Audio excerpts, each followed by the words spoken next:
बिस्मिल्लाहिर्रहमानिर्रहीम। अस्सलाम वालेकुम friends, this is Aamir Shahzad and welcome to another technical video. मेरे इस आमिर शहजाद व्लॉग्स के चैनल के ऊपर आपको टेक्निकल वीडियोस भी मिल रही हैं और मैं कुछ अपने ट्रैवलिंग व्लॉग्स भी अपलोड करता होता हूं। और जैसा कि आपको पता है कि समर सीजन जो है वो स्टार्ट होने लगा है और इसलिए सबसे ज़्यादा पूछा जाने वाला एक टॉपिक या जो सवाल है वो इन्वर्टर के बारे में है। तो इससे पहले कि आप मार्केट में अवेलेबल इन्वर्टर्स के ब्रांड्स और उनके स्पेसिफिकेशंस की तरफ जाएं, सबसे पहला सवाल आता है कि तीन किस्म के जो इन्वर्टर्स हैं उनमें डिफरेंस क्या है और आपको अपने घर के लिए कौन सा इन्वर्टर सिस्टम जो है वो चूज करना चाहिए, लाइक जिसमें ऑन ग्रिड, ऑफ ग्रिड और हाइब्रिड इन्वर्टर्स शामिल हैं। सो इन तीनों सिस्टम्स में डिफरेंस क्या है, कॉस्ट कंपैरिजन में कॉस्ट डिफरेंस क्या है, आपको किस जगह के अकॉर्डिंगली कौन सा वाला इन्वर्टर सिस्टम सेलेक्ट करना चाहिए, फिर उसमें फर्दर ब्रांड्स या डिफरेंट चीज़ें जो हैं वो आ जाती हैं। सबसे पहले एक जो इन्वर्टर आता है वो होता है ऑन ग्रिड, जो बहुत ज़्यादा सुना जाने वाला एक आपके पास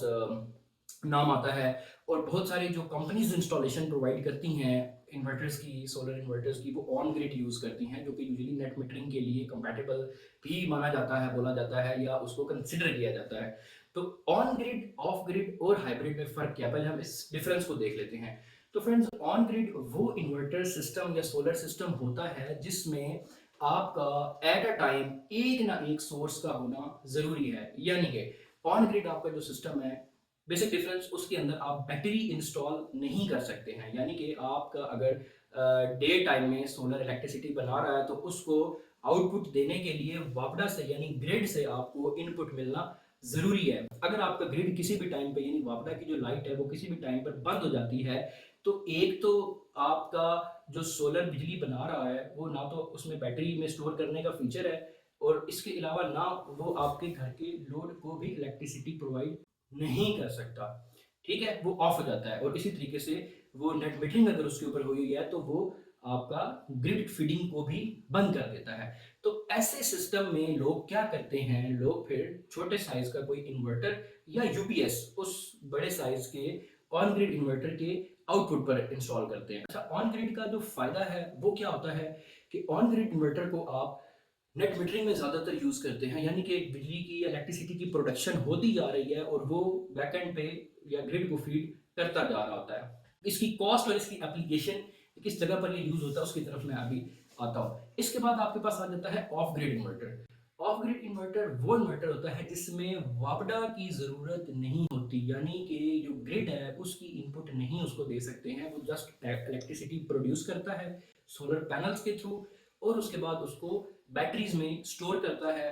डे टाइम में आपकी बैटरी असिस्टेंस के साथ वो सोलर की जो प्रोडक्शन है या जो सोलर की इलेक्ट्रिसिटी है वो आप कंज्यूम करते हैं और साथ ही साथ जो एक्स्ट्रा एनर्जी को वो बैटरीज में स्टोर कर रहा होता है वो आप नाइट टाइम में या जिस वक्त सोलर की प्रोडक्शन नहीं हो रही होती इस इलेक्ट्रिसिटी को यूज़ करते हैं। इसमें आप अपना कनेक्ट नहीं कर सकते, ये होती है ऑफ ग्रिड। अब ये दोनों किस्म के सोलर इन्वर्टर्स चल रहे थे तो मार्केट में एक तीसरी टाइप आती है which is called hybrid inverter. Hybrid inverter क्या होते हैं कि वो इन्वर्टर जो ऑन ग्रिड और ऑफ ग्रिड दोनों की प्रॉपर्टीज या दोनों की कैपेबिलिटीज जो हैं वो रखते हों। फॉर एग्जांपल, हाइब्रिड इन्वर्टर में आप सोलर पैनल्स लगाते हैं, उसकी डीसी जो है वो उसको इनपुट चली जाती है, दूसरी आपकी जो है वो वापडा या ग्रिड की इनपुट उसमें दी जाती है। ठीक हो गया। इसके अलावा आप उसके साथ बैटरी भी कनेक्ट कर सकते हैं, यानी कि ट्रिपल कॉम्बिनेशन। आपकी डे टाइम में सोलर इलेक्ट्रिसिटी बना रहा है, वो इलेक्ट्रिसिटी आपकी जो है वो घर पे यूज भी हो रही है, वही इलेक्ट्रिसिटी आपकी बैटरीज में एक्स्ट्रा जो है वो स्टोर भी हो रही है। और वापडा आपका अगर होगा तो दैट्स गुड, वापडा अगर नहीं भी है तो भी आप जो सोलर की इलेक्ट्रिसिटी बन रही है वो आप यूज कर पा रहे हैं अपने घर के लोड को चलाने के लिए और बैटरीज को भी चार्ज करने के लिए। ठीक है फ्रेंड्स।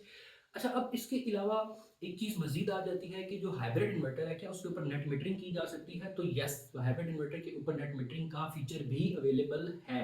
तो इसलिए कहते हैं कि हाइब्रिड इन्वर्टर जो है वो तमाम फीचर्स रखने वाला आपका सोलर सिस्टम होता है। बट यहाँ पर एक चीज़ आती है कि हाइब्रिड इन्वर्टर आपका सबसे ज़्यादा कॉम्प्लेक्स सिस्टम होता है। यानी कि अब थोड़ा सा इसका कॉस्ट डिफरेंस भी देख लेते हैं और इसके साथ ही साथ इसकी एप्लीकेशन देख लेते हैं। तो ऑन ग्रिड आपके जो इन्वर्टर्स हैं वो ऐसी जगह पर इस्तेमाल होते हैं जहाँ पर आपकी कंटिन्यूअस वापडा यानी कि ग्रिड आपको मिलती रहती है, क्योंकि जब द मोमेंट आपकी वापडा या ग्रिड ऑफ होगी तो आपका घर का सारा सिस्टम शट डाउन हो जाएगा। आपको उसके आगे एक छोटा सा इन्वर्टर या यूपीएस लगाना पड़ता है उस ग्रिड सोलर इन्वर्टर के आगे। तो अगर वापडा या कट होता है तो आपका सारा घर का जो इलेक्ट्रिसिटी लोड है वो बंद हो जाता है। इवन जो ग्रिड को फीड हो रही होती है इलेक्ट्रिसिटी वो भी कट हो जाती है। तो इसलिए इनको ऐसी जगह पर प्रेफर किया जाता है जहाँ पे कंटिन्यूअसली 24 आवर इलेक्ट्रिसिटी रहती है। और सेकेंडली ये कॉस्ट में काफ़ी कम होते हैं। आपको 10 किलोवाट का जो ऑन ग्रिड सोलर इन्वर्टर है वो आपको आज की डेट में अराउंड 150 लाख रुपीज़ का जो है वो इजीली मिल जाएगा अच्छी कंपनी का। अब इसके बाद जो सेकंड नंबर पर आता है वो आता है आपका of grid setup. Of grid को रिमोट साइट्स जहाँ पर वापडा या इलेक्ट्रिसिटी अवेलेबल ही नहीं होती, जहाँ पर आपकी 100% डिपेंडेंसी सिर्फ और सिर्फ सोलर पैनल्स पर होती है, ऐसी जगह पर इंस्टॉल किया जाता है।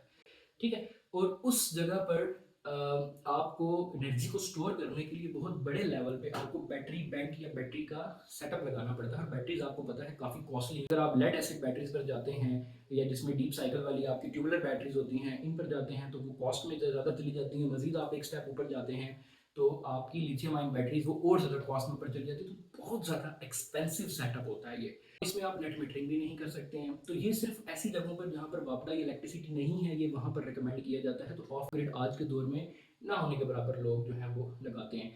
तीसरी टाइप हाइब्रिड इन्वर्टर है।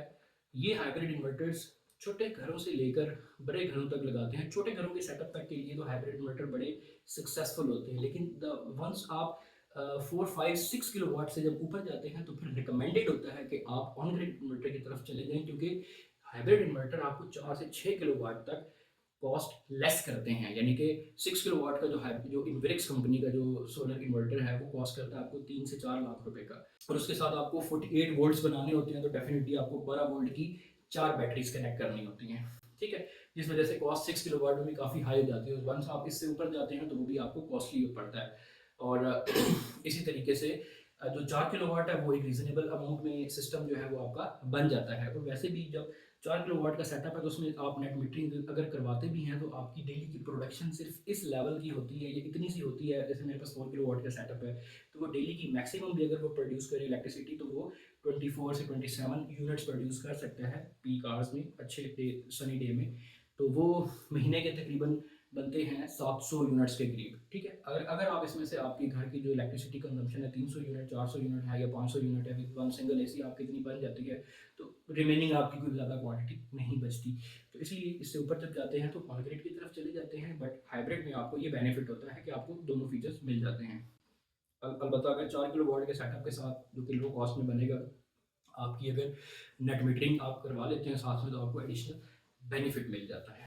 तो जो कॉस्ट है, कॉस्ट वाइज ये हाइब्रिड ऑन ग्रिड और ऑफ ग्रिड के बिटवीन में फॉल करते हैं। बट अगेन मेरा पॉइंट है कि अगर ये आप इसको 6 किलो वाट से ऊपर जाएंगे तो ये कॉस्ट में मजीद ऊपर चले जाते हैं। तो एनी हाउ फ्रेंड्स, इनको आप घरों में, ऑफिस में, मतलब हर जगह पर इसकी यूटिलिटी है।